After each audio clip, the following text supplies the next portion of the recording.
tango ebelemi ilembo nyonso emonani kala te suka ya mokili nde nyonso awa na se suki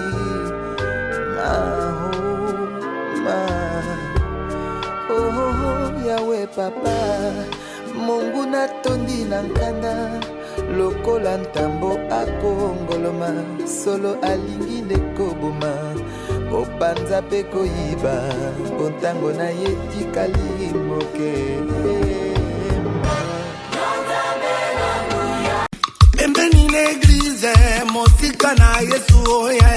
Bien-aimés dans les seigneurs, serviteurs et disciples de Jésus-Christ, habitants de Kinshasa, Brazzaville et ses environs. Voici pour vous une grande convention des enseignements des prophéties bibliques et des temps de la fin. Ayant comme thème discerner les signes d'apostasie dans l'église des temps de la fin, selon 2 Thessaloniciens chapitre 2, le verset 3. Bien-aimés dans le Seigneur Jésus-Christ, sachez que la majorité des chrétiens apostats ne savent pas qui ils sont. Venez découvrir le signe d'apostasie dans l'église de temps de la fin, à savoir le faux culte d'adoration et de louange, le faux évangile, les faux prophètes et faux Christ, ainsi que leurs faux miracles, le culte de la personnalité, les business du nom de Jésus-Christ, les business des offrandes, dîmes, aumônes, etc. et etc.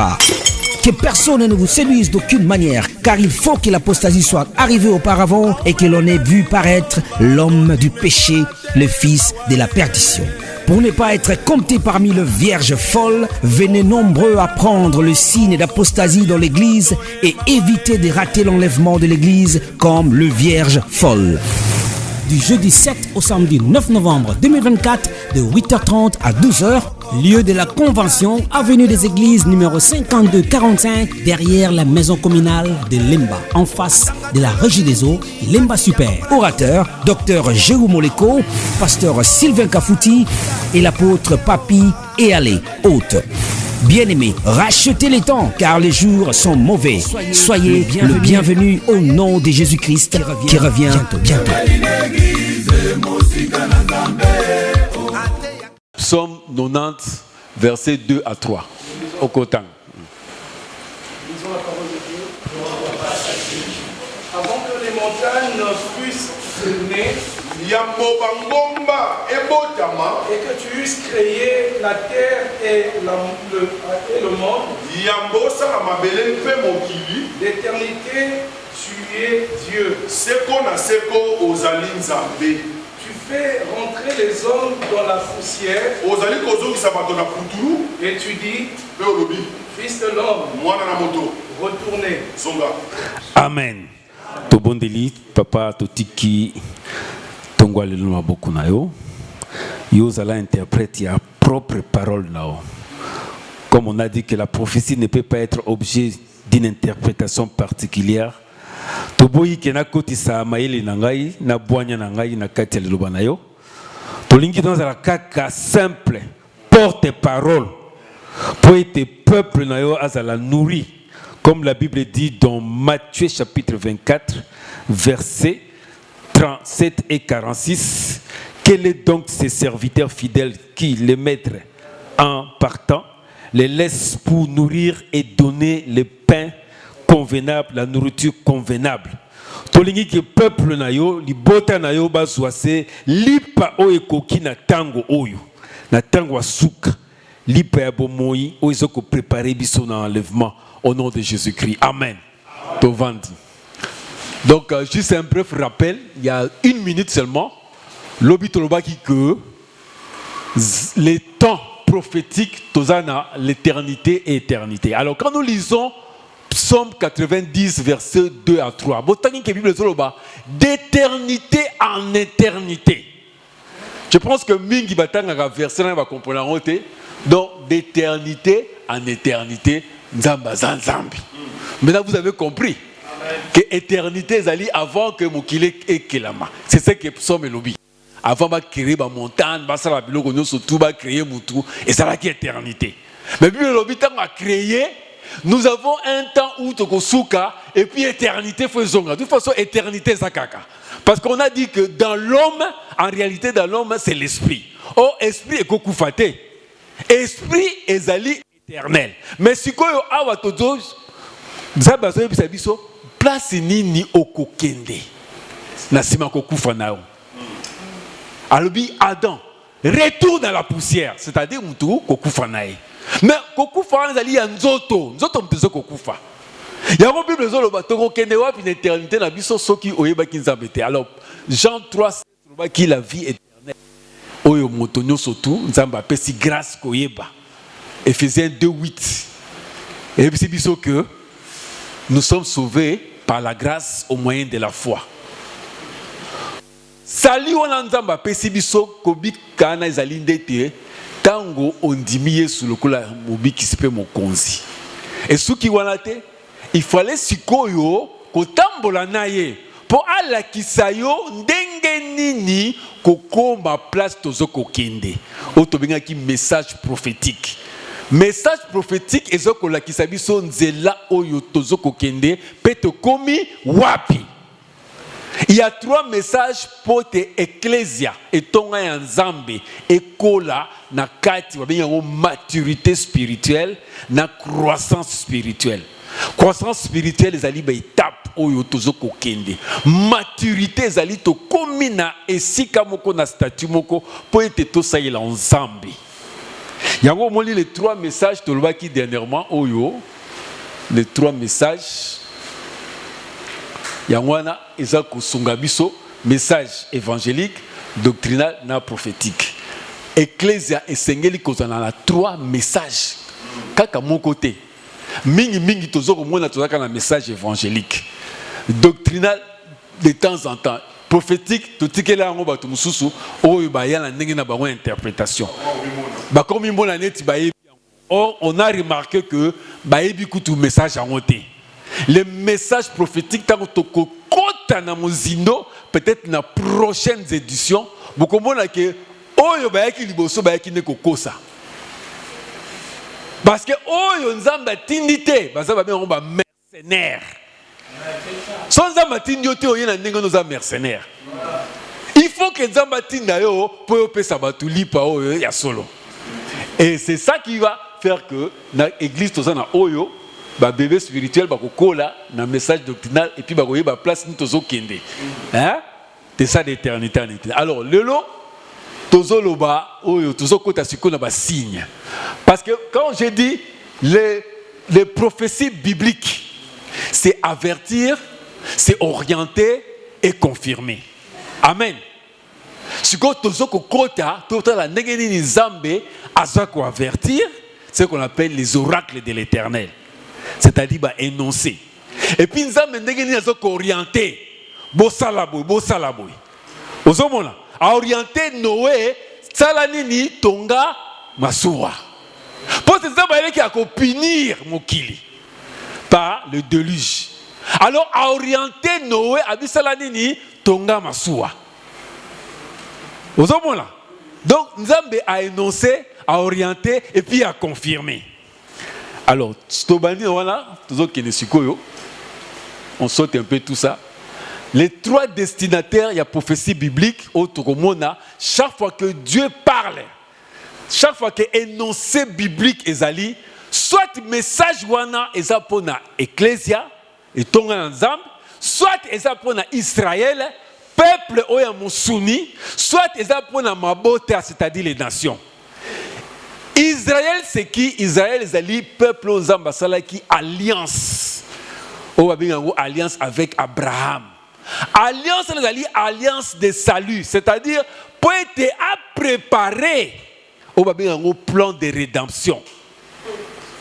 Donc alliance zamba salaki na Abraham et ça pour la préparer pour la kobikisa mokili. Parce que l'homme avait péché. La Bible dit dans Romains chapitre 3 verset 23 que quoi? Tous ont péché et sont privés de la gloire de Dieu. Donc c'est-à-dire bengana ki biso pemeni ya gloire ensemble. C'est ça la mort spirituelle. Cause à la musika ya bonzambe. Donc quand tu es loin de Dieu, tu es mort spirituellement. Donc c'est comme on dit les poissons. Mbisi poazala bien, il faut vivre la maille. Ce que vous bimissez la maille à kukufa. Yo pe mo Christo, c'est-à-dire motonyo so tunzambe akela. Poazala bien, il faut azala temene nzambe. Quand tu es en dehors de Dieu, c'est-à-dire que c'est la mort spirituelle. Il y a un plan de rédemption et salamaki pour la zongi sabiso na katia alliance na katia bolingo ya papa. C'est comme ça qu'il y a salaki alliance na Abraham pour préparer un peuple, c'est-à-dire Israël. Il y a ce kobota na pata boité, hein? Donc il fallait qu'il y ait un peu na katia peuple mokoboy. Il y a on va préparer qui alliance avec Abraham. Mais maintenant troisième peuple église. Église, c'est le peuple spirituel. C'est maintenant l'accomplissement de l'alliance qui était physique en alliance spirituelle, qui est l'église. Oyo, motono soto ambiye sous le club mobile ici, Zambalbi, voici mon sang. Comme Moïse a salaki alliance avec le peuple d'Israël na Sinaï, a utilisé qui peut makila. Cette fois-ci, c'est mon sang. Dans le spirituel, pour être au côté de la alliance de salut en Jésus-Christ. Et Bible dit dans Hébreu que c'est l'alliance par excellence. C'est-à-dire, en dehors de l'alliance avec Christ, il n'y a plus d'autre alliance. Parce qu'aujourd'hui, il y a des gens qui continuent à faire les alliances. Oh non, tout ça l'alliance n'est Abraham, à ça qui alliance, tout ça l'alliance le col à Noé, tout ça l'alliance le col à David. Il y a au moins 7 alliances dans la Bible. Dans la nouvelle alliance, il n'y a qu'une seule alliance, oh Yesu et c'est tout. Et la Bible dit que c'est parfait, excellence. C'est-à-dire il n'y a plus d'autres alliances mutako sala. Ce que continue à Yesu déjà, au sali alliance dans Zambé par Jésus-Christ. Donc en dehors de Jésus-Christ, il n'y a plus d'autres alliances. Tous sont en alliance avec Abraham. Parce qu'alliance avec Abraham, c'est là qui ombre des choses à venir. C'est-à-dire, c'est là qui n'est pas dit, au moins tout tambola, les nangana. Yango batu bazomona. Mais ngai moko tana koya, bokomona sous les lignes nangate. Hein?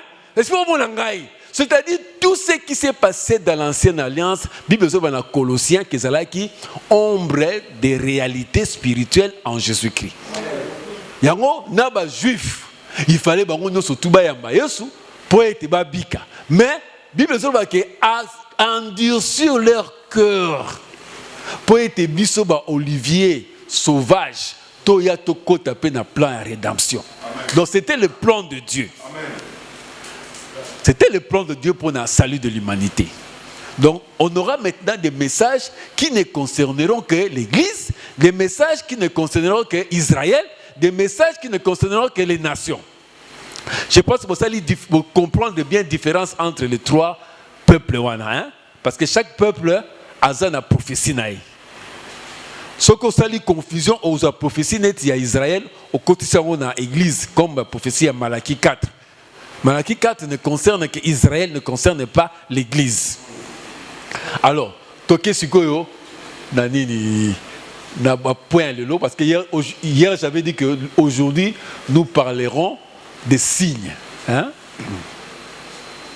Alors quand nous parlons d'apostasie, parce qu'on va parler de l'apostasie aussi, l'apostasie ne concerne que Oyo, Bazalaki na Yesu, Boakisi Sikoyo, Kondimana Bango. Donc un païen, l'apostasie ne concerne pas un païen, parce qu'il n'a jamais été dans la foi.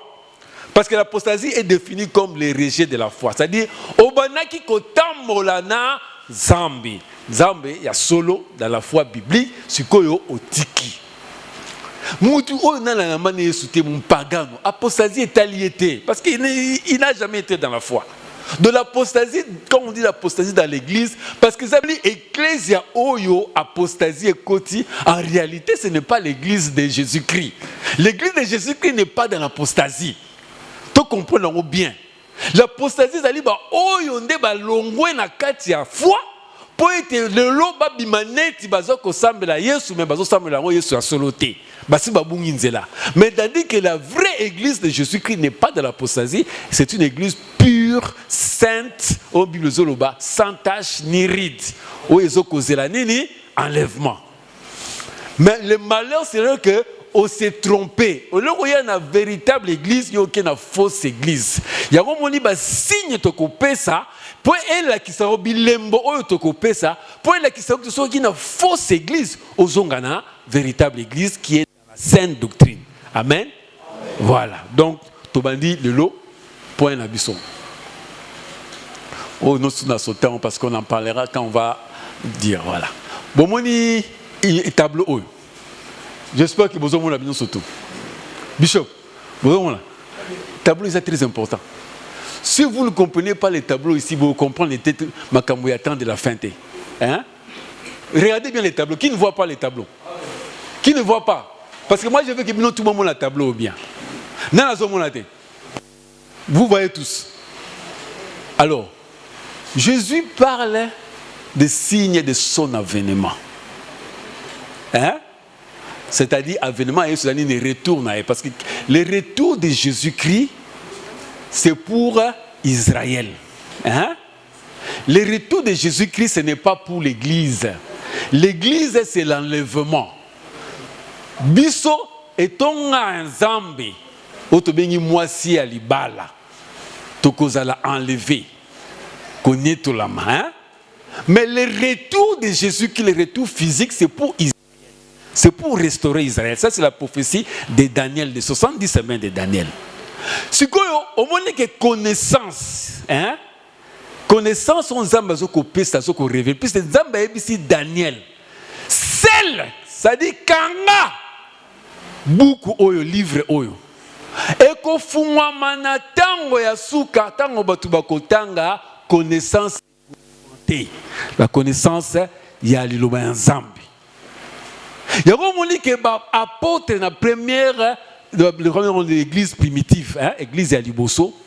Beaucoup des apôtres peuvent se tromper qui. Ils pensaient que Yesu koya na tango na bango. Et puis apôtre Paul a ici ba Thessalonique. Alobi toyoki ke ba musu bazolo ba ke nani avènement Yesu Christ c'est salami. Que à sa zongi. Ne vous y trompez pas. Parce que même si que Yesu a sa zonga na kati ya nzoto ya prophète Mokoboy. Yéona zaki Yesu tayaki. Donc ce n'est pas nouveau. Comme l'esprit de Jézabel est un esprit à séduction. Séduction est banale depuis Kala. Depuis Jardin d'Éden. Dieu a-t-il réellement dit? Dieu a-t-il réellement dit? Donc ce n'est pas aujourd'hui que Satan a banni que séduire Mokili. C'est depuis le Jardin d'Éden. Il y a un moment qui est fausse prophétie, hérésie fait contre l'église. Mais ce que vous avez discernement, c'est au Bunganzela. Apôtre Paul, Yemoko, toujours en moi Sima, a kanisaki que Yesu akozonga na tango nae. Il avait cette espérance, il y a enlèvement.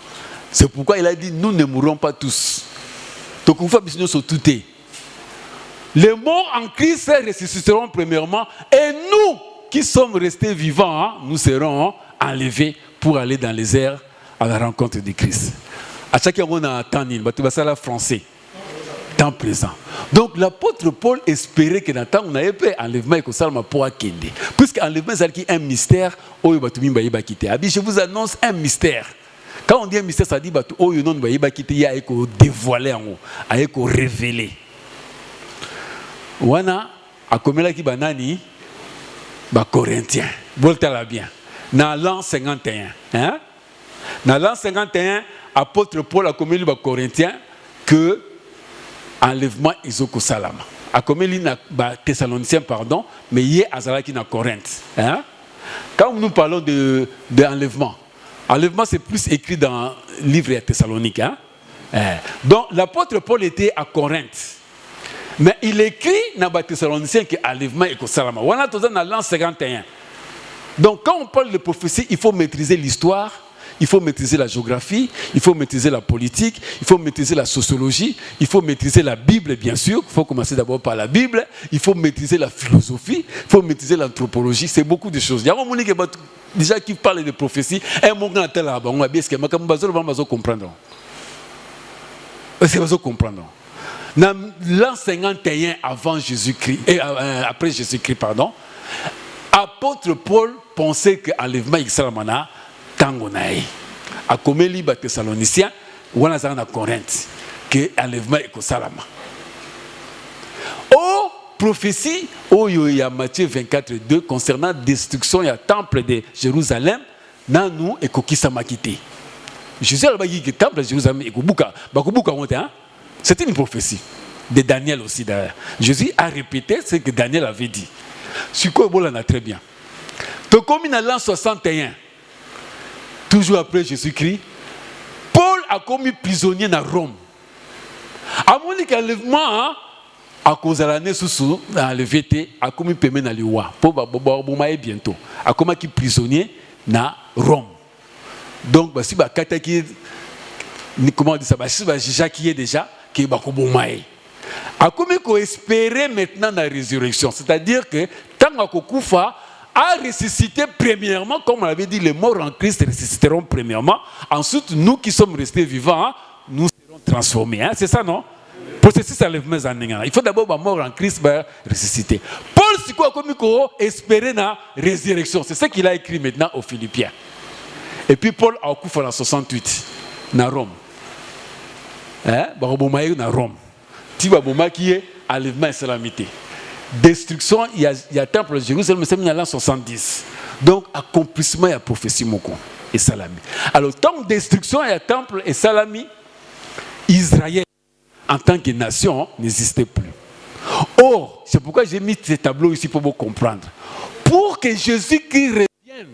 Nalobi, Jésus revient pour qui? Israël, pas pour l'église. Mais cette église, tu as enlevé avant. Mais si tu as l'enlèvement, tu as le retour physique à Jésus-Christ, tu as enlevé pendant 7 ans et puis tu as enlevé. Au moins, tu as l'ami et puis tu as enlevé. Pendant les 7 ans, ça sera le temps de tribulation dans mon kilo. La souffrance. Comme tu as dit épouse, il y a l'épouse, Dieu ne nous a pas destinés à la colère, mais à l'acquisition de salut. C'est-à-dire que n'a pas sûr tout ce que mon na mon kilo pour garder foi na yo. Ndenge Moïse a salaki. Moïse a tali a comme prince ya Égypte ou bien a saïl en Zambie. A tali bo mengo nyonso ezalaki na Égypte. Mais Bible dit que Moïse a tiki en nyonso. A tali on Zamba ko pesa albité comparaison ezate. Combien de sœurs dans l'église batika la foi du kolo libala. Ateli âge so ko poussa na libala zo ya te. Ateli âge so poussa na libala zo ya te. Mo pagano mo gazo ya o Christ mo gaye. Aina Mercedes mo asika ML, aina Prado TXL. Aina Amer a proposé au libala. O tiki nyoso apôtre et aller à Théayo nyoso tout o tiki Nicolas Libala. Tant au Kenya Libala kuna boye o kutani kazalaki de ebembe. Ebembe. A ebisio plus question d'aller dans l'église. Vanda. À côté sur na cabale juif, à côté sur occultisme, ozananda ku ozana nyoso. Mama na mona maman mususu il a tout nandako mais le ezangi ni kimia congélateur plein yo za na congélateur moko die parfois 4 et tona akenane susu zandouté télévision azana nyongo ya minene wa benga ba écran place mana tala ce qui combien de pouces 60 70 80 120 pouces 240 pouces chambre climatisée. Mais mobile n'a ébissé au cours bimate. Qui m'ezate. Donc il y a des gens qui ont vendu les droits de NES. Du coup là, il y a kilo. Il y a tant aux souffrir pour un peu de temps. Parce que aux autres, on a place ni nizamba bombe lio. Aux Hollande.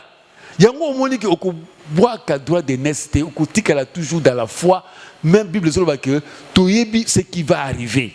J'estime que les souffrances actuelles ne pouvaient être à la gloire à venir. L'apôtre Paul a dit que c'est un Romain. Donc, au tel que Zoya, par rapport à la souffrance dans un ango, attends na zangi mbongo, attends na zangi libala, attends na zangi mosala. Mais naebi que nzambe na zo sambela, azanzambe capable, il peut tout me donner. Donc, na ko teka foi na ngate na apostasie pour être dans le. Alors maintenant, Empire romain, c'est ce qui a existé. Et puis, Ekoufaki n'a 476. Hein? Église primitive et banaki na Pentecôte. Ti na 392 tango église au bengi église apostate Babylone et bandaki au benga Rome.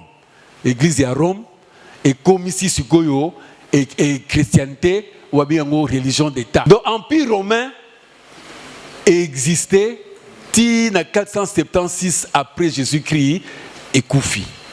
Donc il y a eu destruction, barbare, pandian jusqu'à ce que Rome paie et ça a été détruit. Donc comme une église primitive, où il y a soit tikaki, et dans la Pentecôte en l'an 30. Bango, c'est l'évangélisation, surtout toutes ces églises-là, où que apôtre Paul a Théaki et Fungamaki. Maintenant, comme il y a 392 après Jésus-Christ, Ecclésia Moko Eye, ou bien la religion d'État. Et Sani, Bangona, Roma, Rome, c'est en 476, Koufakit. Mais avant Ekoufa, en 392, Église, c'est église d'État, religion d'État. Vous comprenez la religion d'État, c'est-à-dire que César, César, c'est l'État. Dans l'Ingala, l'État, l'État, Boulamatari. Donc, Boulamatari, now est le spirituel et comme Kamoko. Il y a un syncrétisme. Donc, religion, église, et comme il y a Rome. Alors, parce que c'est là qui concile, concile les gars qui belé, je vous fais grâce, concile de Nicée, de Thessalonique, nos concile les qui belé. Qui comme na religion d'État, il y a Rome, il y a clandestinité. Comment il faut prier dans la grotte? Il y a autant que total histoire. L'histoire a été écrite par l'Église catholique. Il y a autant il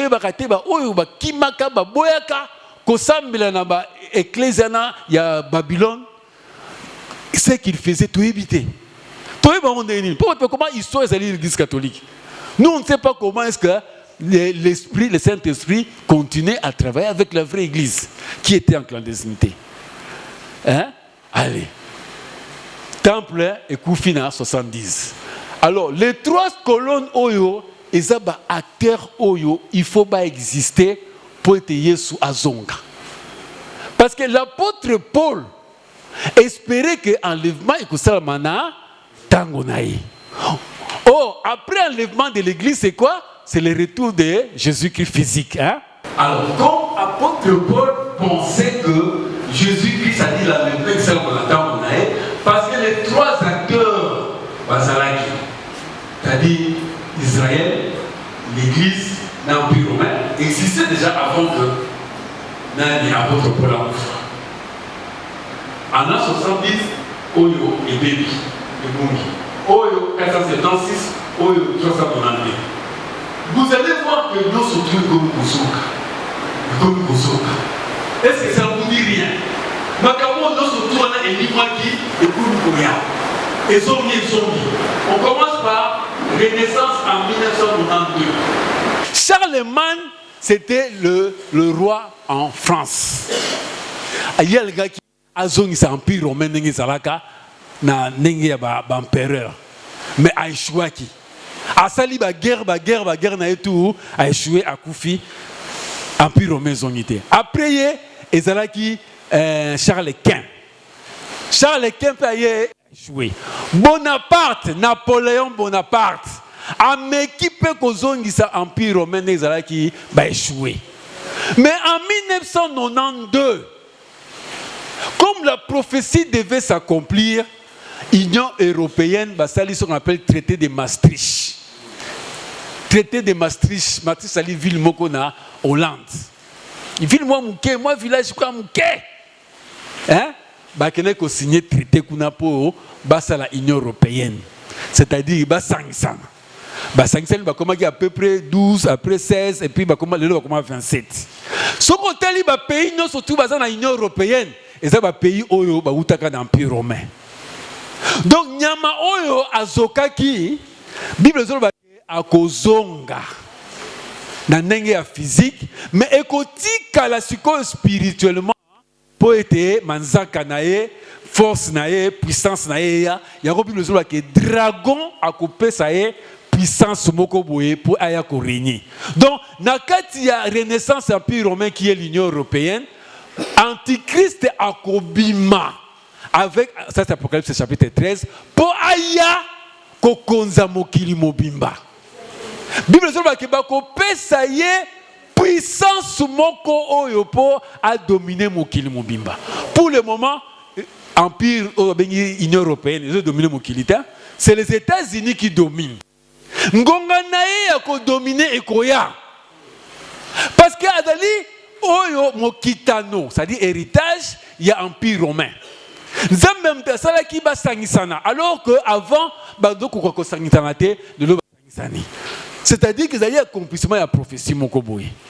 Pour être au motel le milieu Yesu abima na sima na bango. Rêver, tu comptes combien d'églises? En 1519, oyo batanga la Bible 1519 vous rappelez minoni. La réforme protestante na Martin Luther. Martin Luther a sali réforme on a zalaki moine na quatre églises catholiques pour être à monaki ba bloc belé zalaki la quatre églises catholiques et c'est sous la quatre Bible était selon yé a sali réforme. Donc a bandi on va bien en réforme ko changer. Na idée Martin Luther ça qui était ko bima l'église. Et ça a une idée ko réformer l'église. Mais malheureusement pape a sepé la quitter excommunié. Voilà. Excommunié, c'est là qu'est née l'église protestante.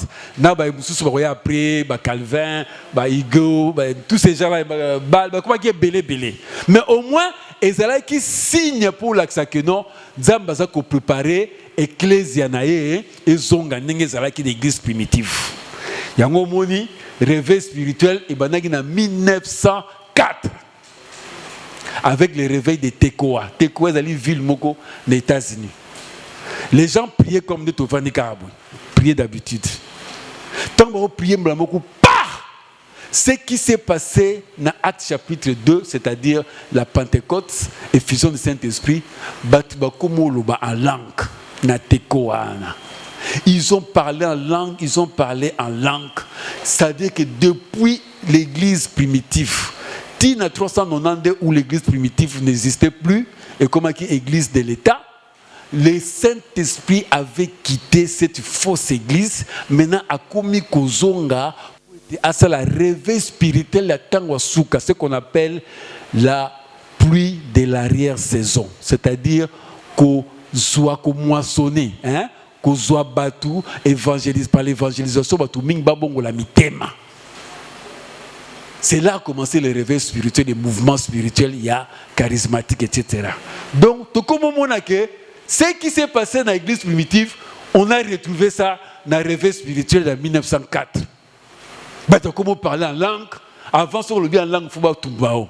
Balabi que parler la langue des démons. L'église avait refusé, l'église apostate, que ce soit le bien en langue, il faut pas boumailler. C'est un esprit de sorcellerie. Mais maintenant, les gens parlent en langue. Miracle commis, don spirituel, ce qu'on appelle l'évangile. Message évangélique, don spirituel, nous surtout comme monango, guérison, délivrance, donc ezongi. Donc ce qui s'est passé dans le temps, il y a l'église primitive, tout comme on retrouve dans leur église. Tout ça, ça ne vous dit rien, ça c'est le hasard. Peut-être mon tout hasard scientifique, c'est un hasard, mais c'est un hasard. C'est-à-dire que Zambé, hasard comme m'abisso vers un point pour te comprendre où nous sommes et là où nous devons aller. Israël, bomi temple, mais tout le monde dit que en 1948, État d'Israël est zongi. En 1948, État d'Israël, alors que l'État d'Israël, Panzaki Bango, dans 131, pardon. Bomi d'abord, temple de Jérusalem dans l'an 70, mais Panzi Bango, monde Mobimba dans l'an 131. Mais en 1948, bango tout bazongi na Israël, on a bien une renaissance d'Israël. Atabino moko. Nous makamutu ezalaki awa, bomoni noso tu ezongi. Ezongi pamba. Ezongi pamba te parce que Nzambe a compris prophétie à Daniel. Donc il faut qu'on restaure Israël. Avant de restaurer Israël, il faut que l'église soit enlevée. Vous comprenez pourquoi le bloc tout ezongi? Hein? Vous comprenez que tout ça, c'est un temps ébélité. Hein? Tout un temps ébélité. Surtout si on dit que cette génération ne passera point. Quand la Bible dit cette génération, c'est quelle génération? C'est la dernière génération, il y a Israël, parce que chaque fois que Israël va disperser, disperser. Mais la dernière génération, disperser, ils sont là jusqu'aujourd'hui. Benjamin Netanyahu, Ariel Sharon, nous surtout, non a dispersé. Donc, ils ont dit dernière génération. Donc la prophétie sur Israël est tellement nénée, mais au côté de parce que ce qui nous concerne, ça sera l'Église. Mais au moins, dans ce qui est important. Alors, maintenant, tous là, les événements précurseurs, il y a avant l'enlèvement de l'Église. Avant que l'Église ait né tout lama, signe est commis là qui s'amaka dans l'Ecclésia, dans Israël et puis dans les nations. Je vous ai dit que signe bilembonios autour, il faut ekokisamaka. Pour être enlèvement et salama. Donc ekokisama na Israël et ekokisama na Ecclésia et que ça peut dans les nations. Hein? J'espère que les nations vous comprennent. Nation c'est quoi? Ezali surtout en dehors il y a les deux alliances. Nous avons alliance dans Israël par Abraham. Nous avons alliance dans biso Église par Jésus-Christ. Mais la nation basée en alliance il y a salut. Ils n'ont pas une alliance de salut. Donc, pour Babika, il faut bailler sous pour bakoter une alliance de salut en Jésus-Christ. Il y a un bilembo mususu et kosalama na ba nation, bilembo mususu na Ecclésia, bilembo mususu na Israël. Alors, tobali na Israël. Première chose, j'ai parlé de 1948, c'est-à-dire que Israël est une nation. C'est l'accomplissement de quelle prophétie? Il y a une prophétie belée, mais il y a 5 prophéties.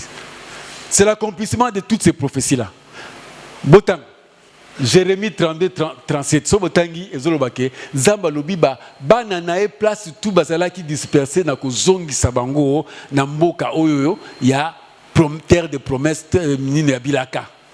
Mboka Bilaka, c'est-à-dire Israël. Bazongit. Ça s'est accompli. Hein?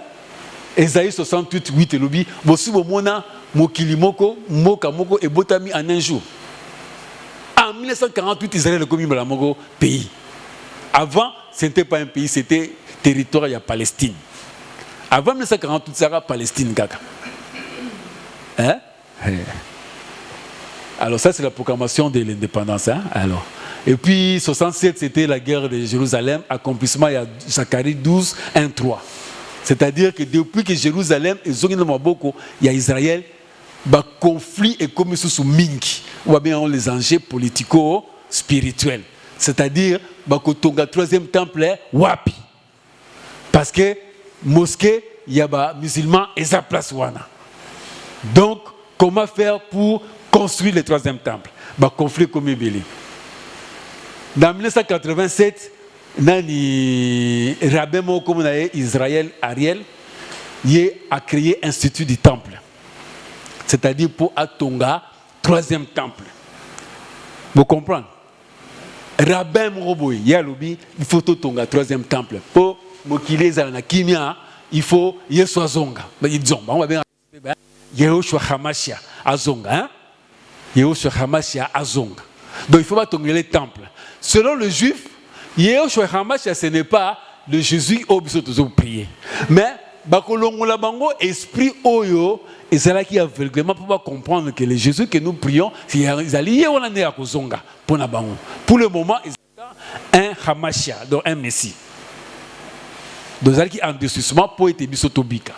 Alors Yesu koyo Israël Ariel atongi salinini to bengi institut du temple pour batonga va préparer construction du troisième temple. Donc c'est-à-dire signe. Oh, il y a un retour de Jésus qui est comme de plus en plus proche. Imagine-toi, ça c'était en 1987. De l'autre en 2024. Tu m'as comme belé dans le monde spirituel. Et ce que Kokisama, mais Yozaka qui dit bas. Yozaka qui dit bas. Mais comme belé, ce Kokisama bientôt, enlèvement, mais Yokuna Makamon est alioté. Osakunate. Tout ce qui s'intéresse, c'est quoi? Zamba appelle ça Nini, Mobali, appelle ça Mwasi, appelle ça Mosala. Mais nous, surtout dans le monde, comme nous pouvons le faire. Et puis, on peut pas nous faire. Au un peu moussala moké lui fait. Mais ce qu'on ici vie spirituelle n'a bien. Parce que aux gens, il y en a Yesu, aux relation, et ça en bon terme et parfaite. C'est ça l'alliance que Dieu attend de nous. N'arrive Israël, Batumingi bazo comme Israël, parce que l'ingui pays n'a pas mingi. Vous allez voir la plupart, net muto ba auto nommé ministre de la défense. So ba na information, information Israël na tout le temps. Nouveau ministre de la défense là-bas. Comme le pays Israël. Mais biso na Congo to tellement to lingambo na biso te comment les gens s'appellent Congo. Pasteur Sylvain. Au sein de Congolais comme les Congo. Thomas. Au sein de Congolais comme les Congo. Mais Israël, au moins, comme ami, ça comme Israël. Hein? Apôtre, tout le monde peut un mot comme il y a Congo. Il y a comme le Congo. Tellement de linga, beaucoup de gens qui ont yinango, tout le monde a ramabé, il y a nyon sur le Congo. Oh, na Congo, il y a un peu de est-ce que l'enseignant est biso? Baza mingi na mokili. Ma mingi te, mais pourquoi biso tolinga ko valoriser pays na biso te? Tolinga raté mboka na biso ndiko malamu utakuna. Congolais ayina moninga ne Congolais. Ngai pona te na te sango malamu. Les gens vont dire muto yo azote na yenani. Dans le coup to yokite, maman ko yenani. To yebiete. Ça va que nous avons yebi. Il y a un azobo mabino. Avant mais sabino ba ji à pétrole, attention nous ba stade, pétrole au milieu après tant on alors bio sorcier mtabo mingai. Il a dit pétrole ba milice bino na stade. Là il a tout stade de tondi. Pour pas me la pétrole. Maming. Osée 4-6.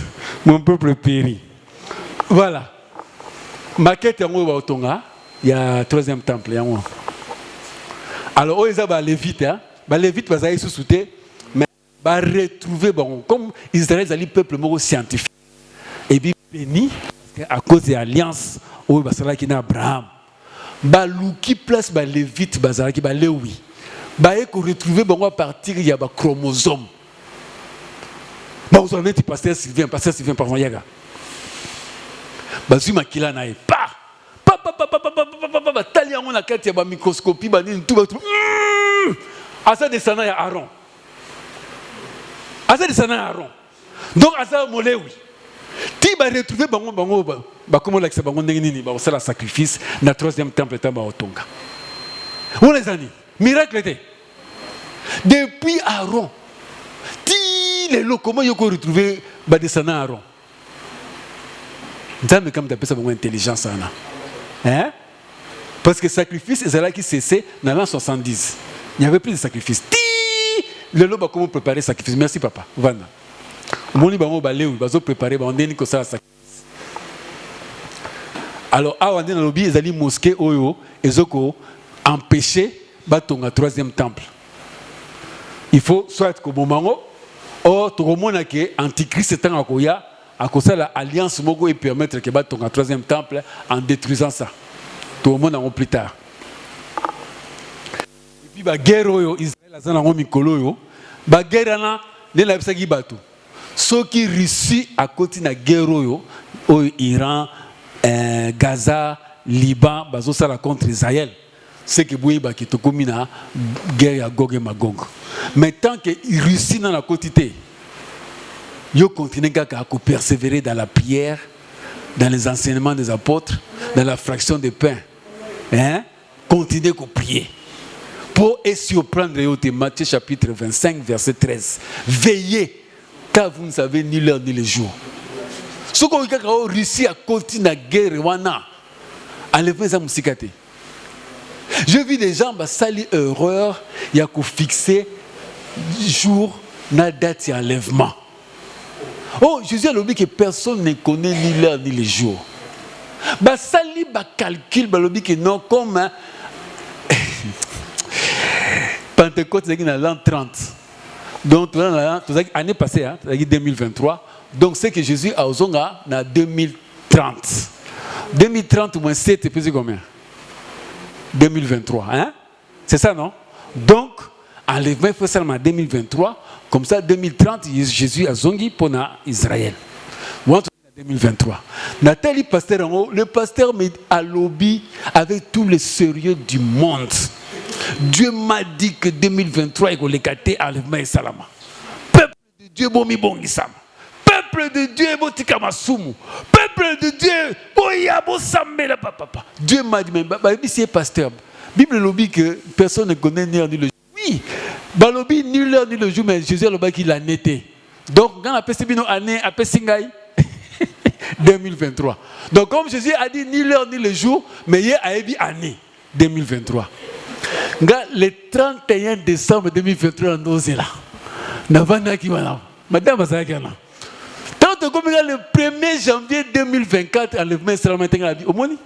les gens qui pensent que les prophéties bibliques, les prophéties bibliques, il y a l'histoire, il y a la géographie, il y a la politique, il y a un belé pour comprendre les prophéties bibliques. Notre mission est-ce que c'est ça? Non, il faut que ça m'appelle la boutique à lobby que Russie a continué. Surtout Donald Trump mutazongi na katia comme président des États-Unis. Non, qui va au lobby même si Donald Trump a eu aussi sa guerre il Ukraine, il faut récupérer la ville Ukraine où on a besoin. Tu éviter de gagner souka. Voilà. Tu continues dans les nations. Tu aussi c'est Israël, c'est dans Israël. Qu'est-ce qui reste en Israël? Ce que vous l'avez bien. Et là on dit que Israël et l'emboussouka. So bolaninga bien na bokebi. Voilà, pas mon frère. Donc tous les signes sont accomplis en Israël et tikalika moko construction du troisième temple. Bozolan. Ba Lévite baza prêt. Israël c'est son comme nation, basi ba récupérer Jérusalem, siko bazo zela kaka batonga troisième temple. Et puis guerre européenne sous la guerre baza nango ezo senga kaka Russie à côté pour basa la dernière guerre avant l'enlèvement de l'église.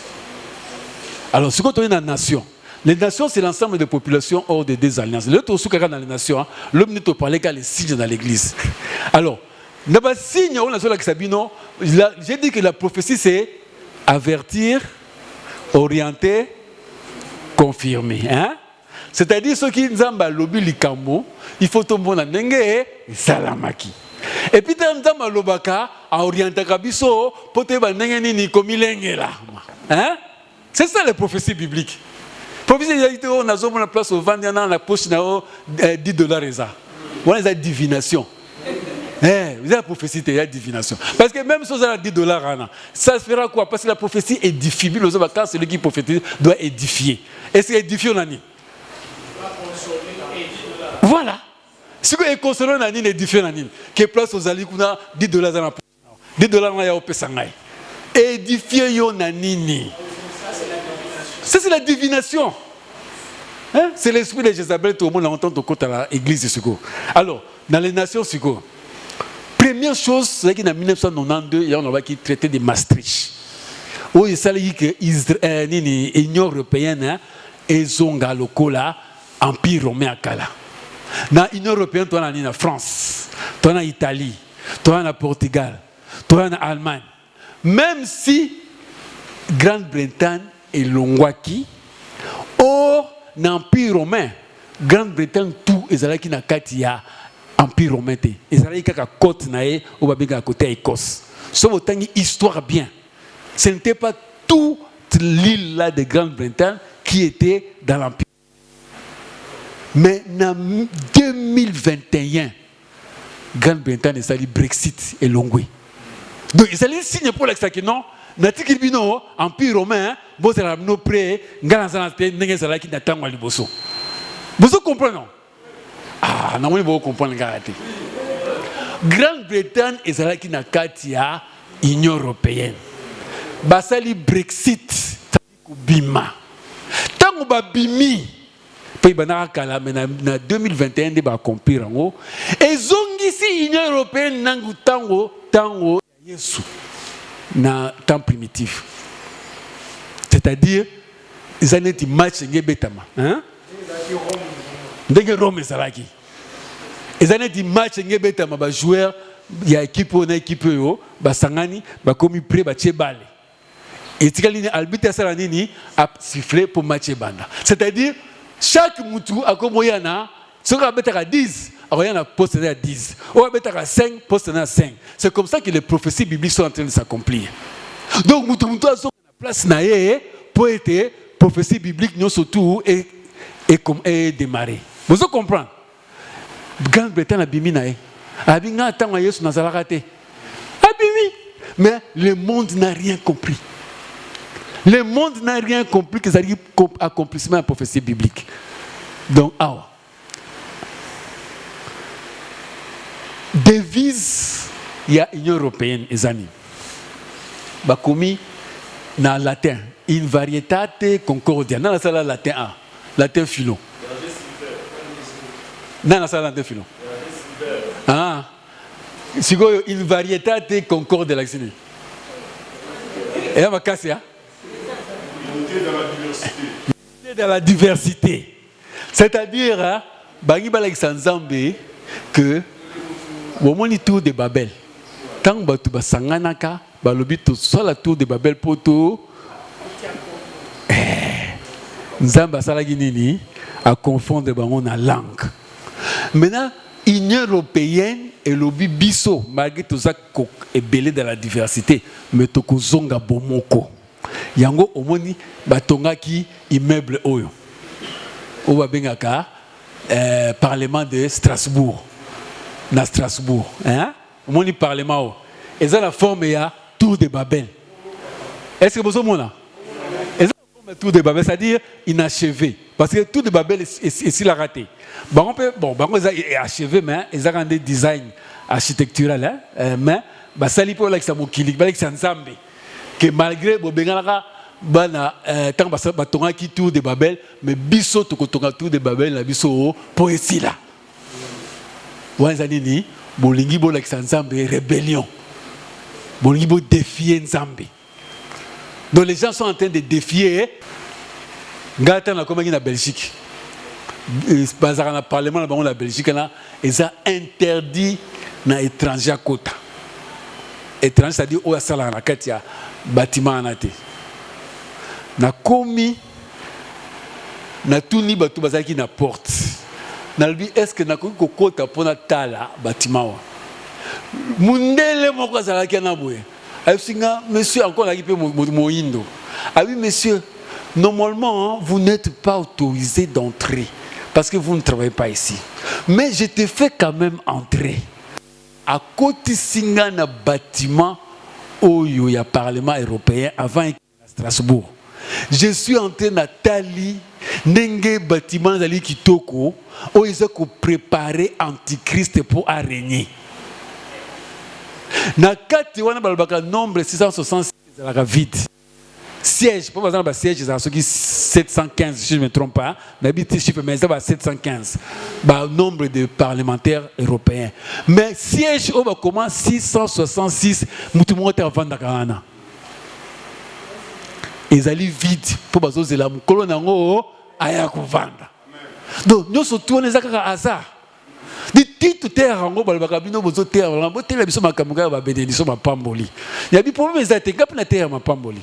Je suis béni, Dieu m'a donné beaucoup de choses là, béni, parce que je n'ai apôtre là-bas, qui sont montés à bénédiction. Il peut faire ça dans la bénédiction. Est-ce apôtre pour le grand, béni? Qu'est-ce qui me manque? Papa Sylvain, et là on dit Nazani.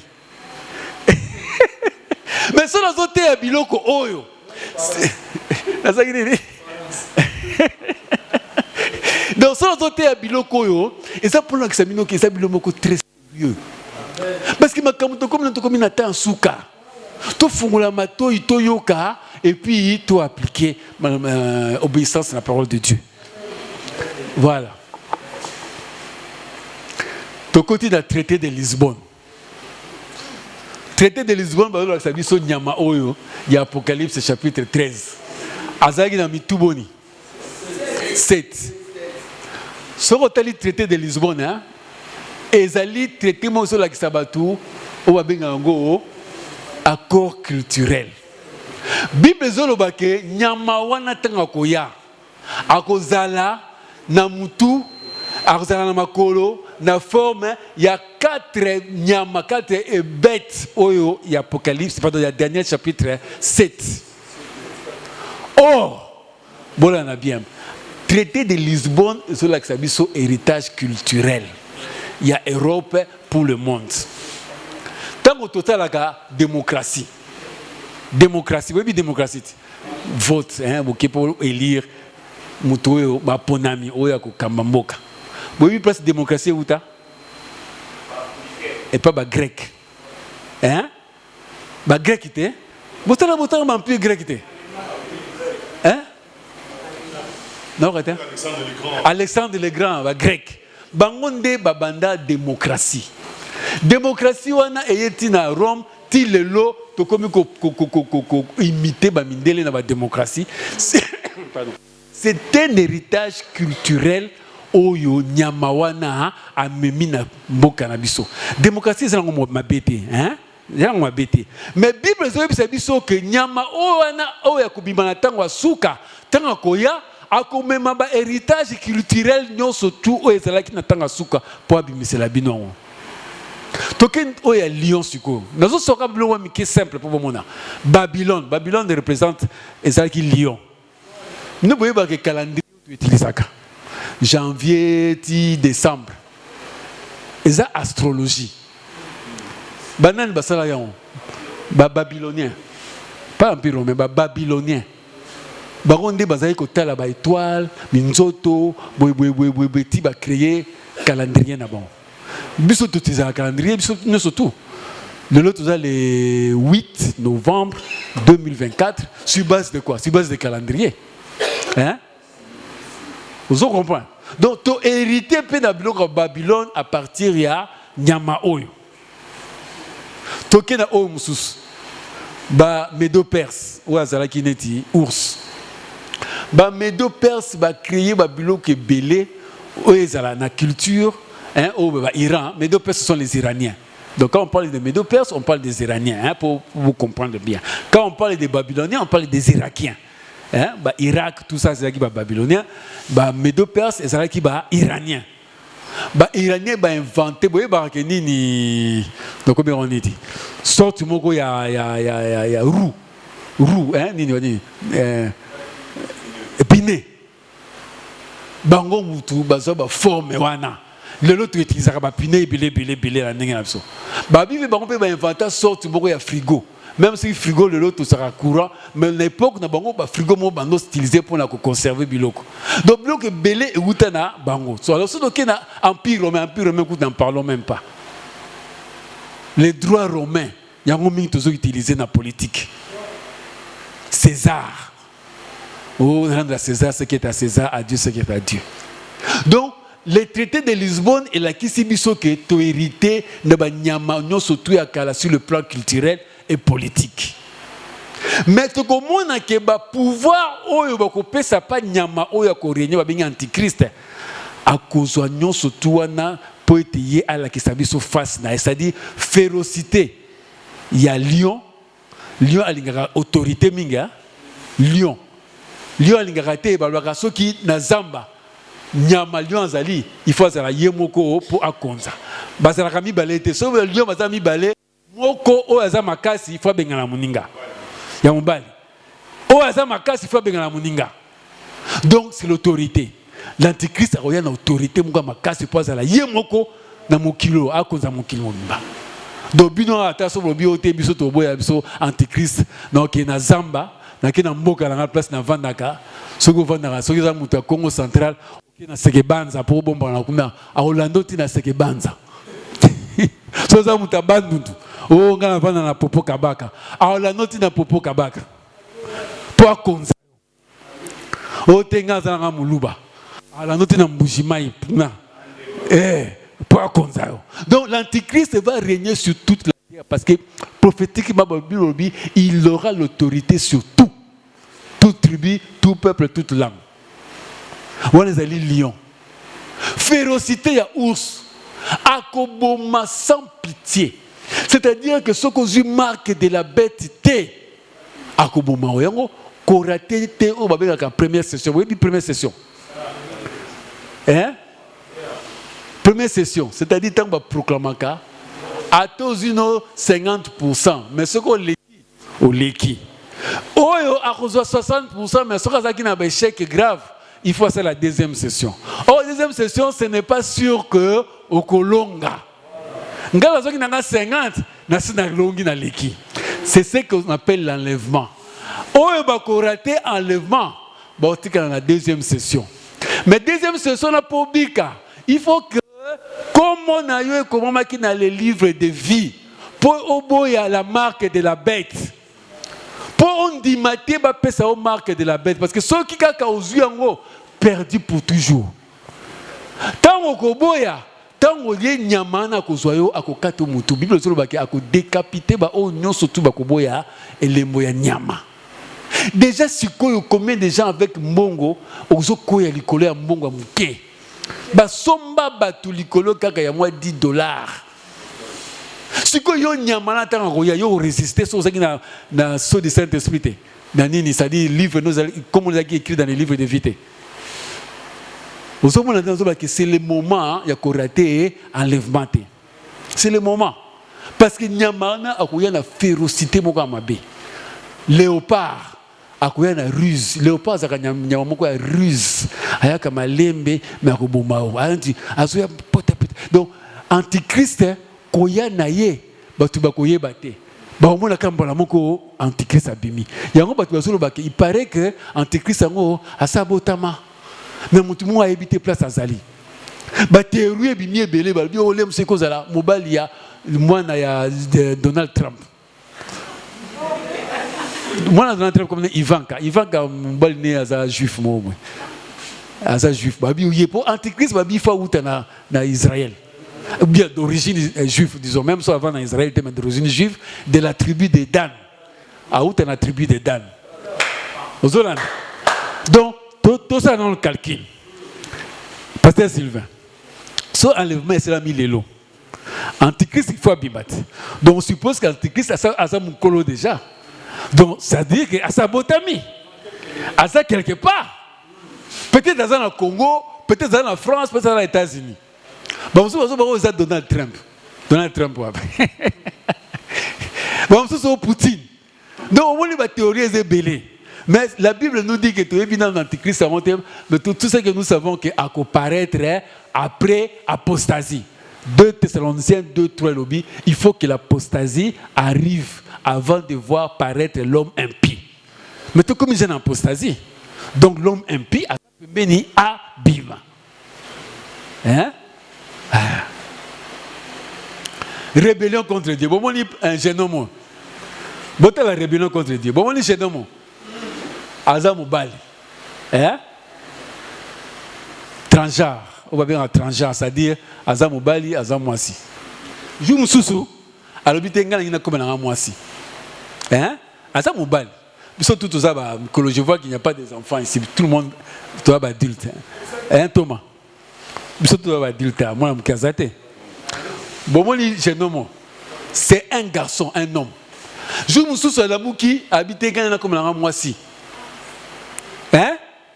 Ake basalier chirurgie esthétique ba opération abimi mabele balongoli nzoto ya mubali batie nzoto ya mwasi yeyo akomi mwe omoni quelque temps après ote na lina ngaza su mwasi tena songa mobali ces jeunes hommes transgenres devenus femmes vont redevenir hommes par la suite. C'est l'accomplissement de Romains 1:18, Genèse 18:20, Apocalypse 18:4-5. C'est-à-dire le péché de Sodome et Gomorre. Il y a un autre qui a des péchés. Pité les cas qui na Sodome et Gomorre. Kosangisa mibali na mibali nzoto. Kosangisa basi na basi nzoto. Les lots 39 États dans le monde entier ba légaliser mariage homosexuel. 39. En Afrique, c'est en Afrique du Sud. En Afrique du Sud, c'est comme kate kotala mobile na mobile soki ba obalana. Soko mikotala bango aussi problème. Ozo finga biso comme les autres protéger bango okoko ta prison. Hein? Na train, wana zakana ok na Liège. Train place na vanaki batwazaki mingi. Na côté na kata compartiment, même ba train na bango za différent ba train. Zane tikara moi chambre mo boko vanda. Ngana vanda ki nanga moko. Na mona kaka deux jeunes hommes mo bakoti. Mibali bakoti. Ba vani en face nanga. Ba komi ko s'embrasser. Na karinga mutema ka bunga bisene. Toko manoki ko place de okene. Donc na mona ngo salité ko. Quel est quel est vraiment Mindele bien porté malam tout. Donc le lot batu bazoko sekanza bazoko tout mon ensemble. Nzamba sala mariage homme et femme yo lobitenga bala kaka homme et homme ou bien femme et femme. Yako kanda etomaki na Sodome et Gomorrhe et so la mukili na biso. Faire tes intentions. 2019. Nana eba ima kameleka na 2019. Il y a Covid. Ezagini. Sobo se rappelé. Qui avait voyagé dans la période de la Covid? Apôtre, vous voyagez dans la période de la Covid? Non. Non, vous voyagez. Eh, donc, tout le monde a ça. Vous voyagez, ok, Nara?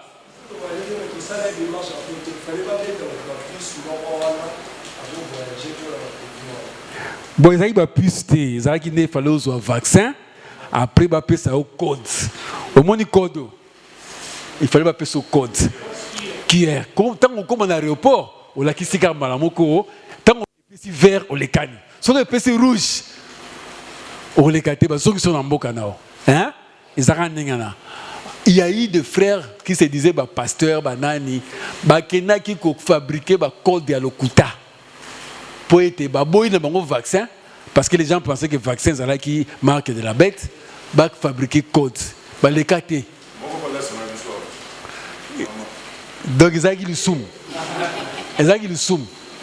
Alors, code Oyo, et c'est là qui, comme j'ai dit quoi, les prophéties, c'est avertir, orienter, confirmer. Nzambe Azoko orienter biso pour te comprendre que quand la bête viendra, il contrôlera la terre entière.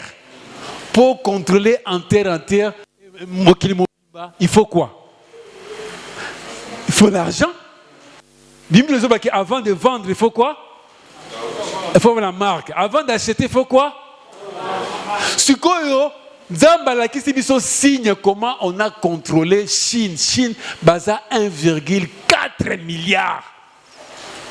Mais toute la population en Chine va contrôler avec marque. Donc, Chinois sont à Tongo, qui na supermarché, à Somba Lipa, na immeuble au Bafan Dakarana, policiers à la Kiwana. Allez, ok, on a consommé Lipa. Allez, là, ça compte qui est.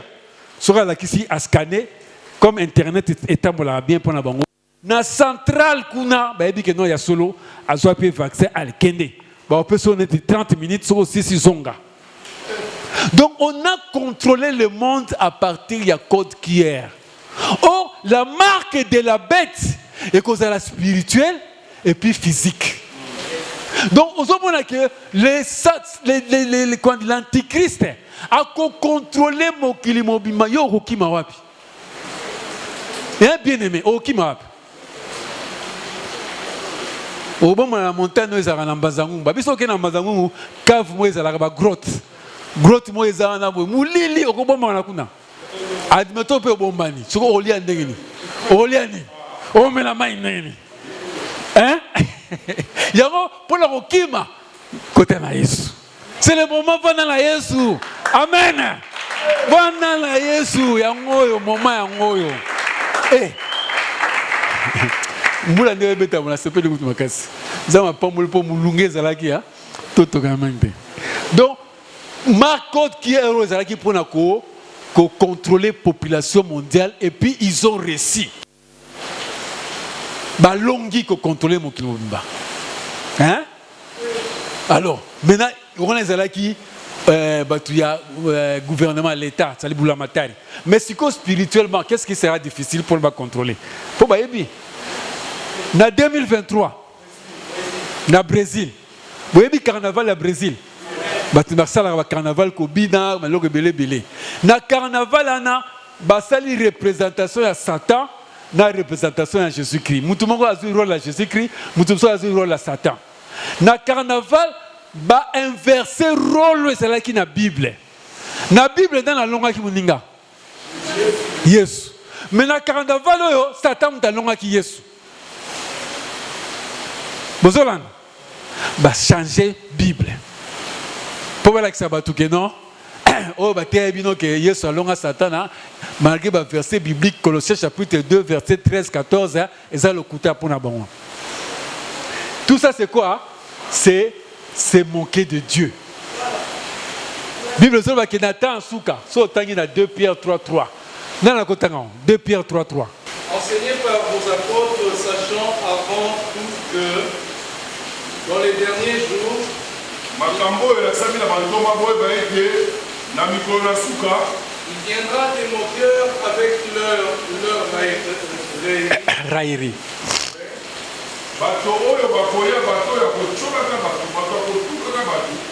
Marchant selon leur propre convoitise. Et disant que la promesse de son avènement, car depuis que les frères sont morts, tout demeure comme dès le commencement plutôt.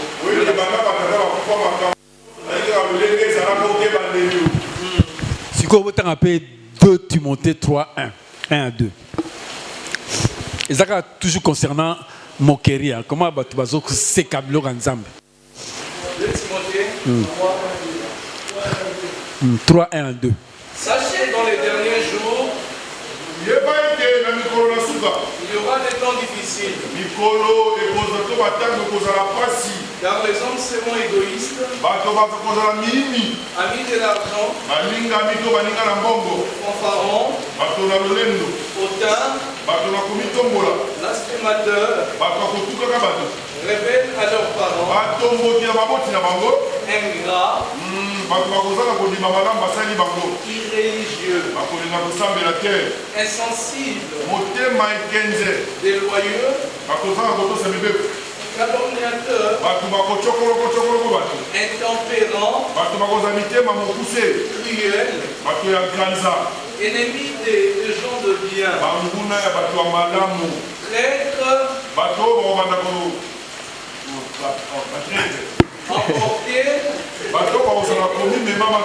enflés d'orgueil, aimant le plaisir plus que Dieu, ayant l'apparence de la piété, mais régnant ceux qui ont fait la force. Et loin de ces hommes-là. Donc, blasphème et zali. Blasphème au bien lingala. Kotuka. Donc, Bible dit que kotuka n'attend suka. Regardez ça. Tant que spectateur bazo sepela ba okanga photo ba à l'aise. Bozo mona ndenge mokila ngo place to komi. Bazo seka. Makamba nzambe, makamba Bible, makamba Yesu lelo ba komi batu comme seka. Quand les Arabes ont aidé, mais comme pire encore. Donc chaque jour, ils sont sous ma casse. Oh, ils en 2024, dans les Jeux Olympiques. Maman, oh, Aza, un drag queen. Basio, Bazarba, LGBTQ. A sali rôle, il y a Yesu. À la vue, en tant que Yesu, il y a un apôtre dans la Sainte Seine. Bazo, c'est vraiment, donc Yesu. LGBT, zali abréviation, il y a L, bah, lesbienne, hein? G, et ça, bah, gay. Bah, gay, c'est-à-dire, bah, PD, hein? Mais LGB, bisexuel. T, zali, bah, transgenre. Net garçon, tout le monde qui en a. Aza mobali, mais azo sala net moisi, transgenre. Q, sikoyo, et ça, bah, oyo. Bah, quino, bah, Q, c'est-à-dire aza moisi, mais azo salma comme net ka mais angati ka moi si, mais azo vivre net mobali. On comprend. Bon, mususu aza mwasi, mais azongi azanti mobali. Mais il y a ça comme mwasi, mais anga makanti mobali. C'est ça un peu la différence. Donc ba queen, netiye. Et puis LBGTQ, qui est queen, hein, et puis plus tous les restes là. Basé belé. Alors, voilà ce que tu ici au Italie dans les nations. Tout le monde dit que dans les nations, tu vas bien zambété, mais baso sera makambu o yako tout kanzambe yako seka o Italie biloko les choses saintes, va imba profaner. Donc ce qui fait que mokili oyo va s'éloigner de Dieu davantage parce que batu o il fallait battre bango sango malamu le véritable évangile, battre bango faux évangile. Ce qui fait que mutu siko tanga so mona makambu mokili et kotika la katia et makambu ya ecclésia. Et là, biso ba Christ toi influencé mokili me comme ko influencé biso. O ba garçon façon na bango ya koloba na façon ya libanda différence exacte.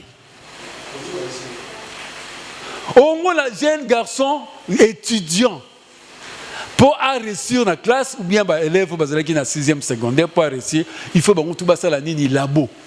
Oui labo. Ba bimisi ba questionnaire, ba travailler en aller, ba un examen d'état.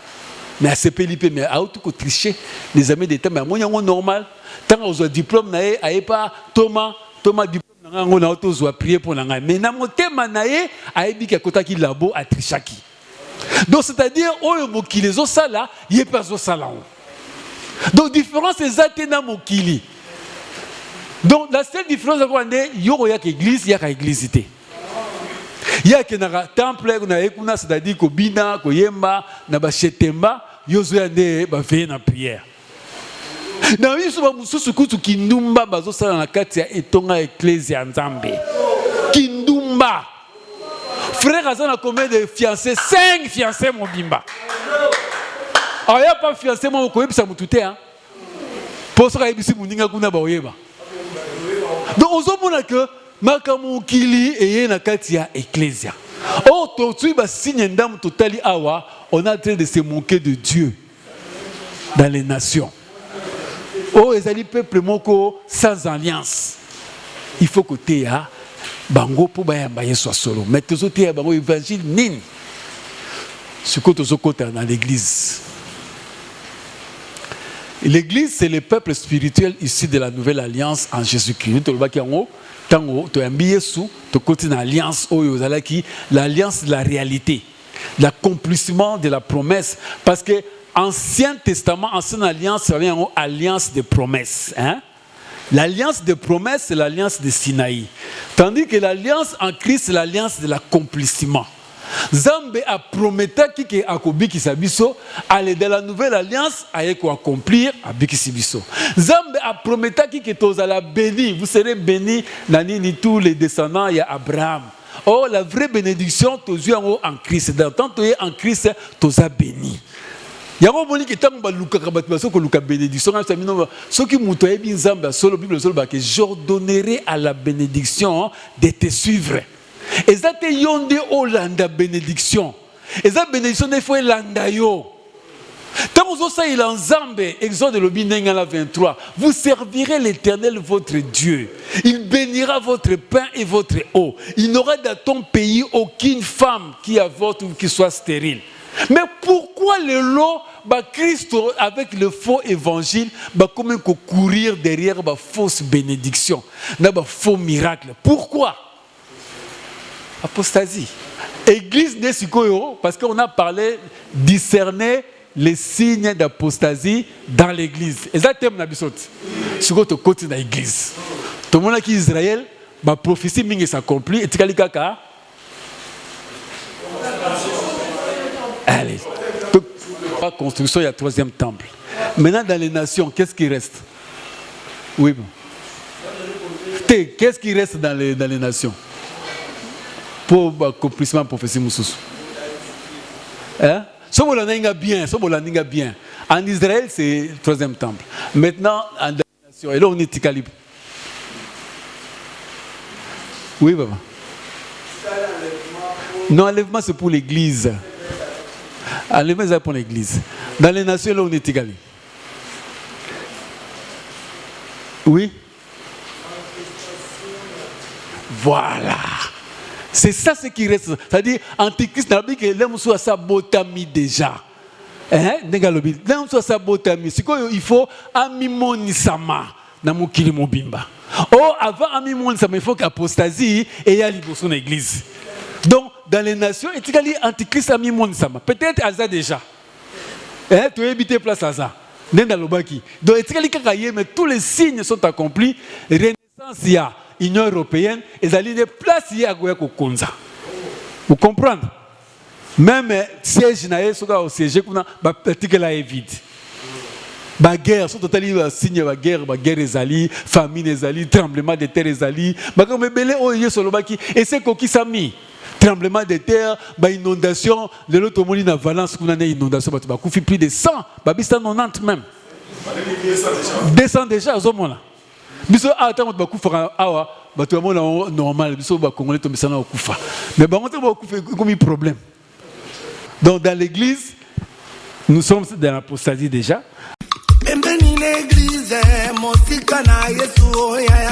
Bien-aimés dans les seigneurs, serviteurs et disciples de Jésus-Christ, habitants de Kinshasa, Brazzaville et ses environs. Voici pour vous une grande convention des enseignements des prophéties bibliques et des temps de la fin. Ayant comme thème discerner les signes d'apostasie dans l'église des temps de la fin, selon 2 Thessaloniciens chapitre 2, le verset 3. Bien-aimés dans le Seigneur Jésus-Christ, sachez que la majorité des chrétiens apostats ne savent pas qui ils sont. Venez découvrir le signe d'apostasie dans l'église de temps de la fin, à savoir le faux culte d'adoration et de louange, le faux évangile, les faux prophètes et faux Christ, ainsi que leurs faux miracles, le culte de la personnalité, les business du nom de Jésus-Christ, les business des offrandes, dîmes, aumônes, etc. et etc. Que personne ne vous séduise d'aucune manière, car il faut que l'apostasie soit arrivée auparavant et que l'on ait vu paraître l'homme du péché, le fils de la perdition. Pour ne pas être compté parmi les vierges folles, venez nombreux apprendre le signe d'apostasie dans l'église et éviter de rater l'enlèvement de l'église comme le vierge folle. Du jeudi 7 au samedi 9 novembre 2024, de 8h30 à 12h, lieu de la convention, avenue des Églises numéro 5245, derrière la maison communale de Lemba, en face de la Régie des Eaux, Lemba Super. Orateur, Dr Jérôme Moleko, pasteur Sylvain Kafouti et l'apôtre Papi et Allé, hôte. Bien-aimés, rachetez les temps, car les jours sont mauvais. Soyez le bienvenu au nom de Jésus-Christ qui revient bientôt.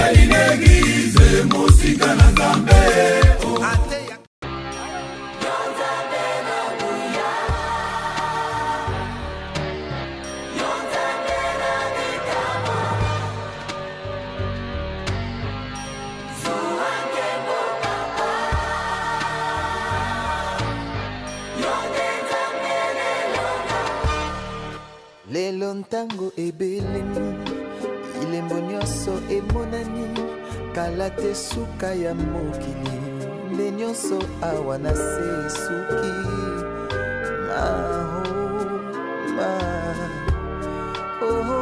yawe papa Mungu natondi na nkanda lokola ntambo akongoloma solo alingi nde koboma kopanza pe koyiba pontango na ye tikali moke.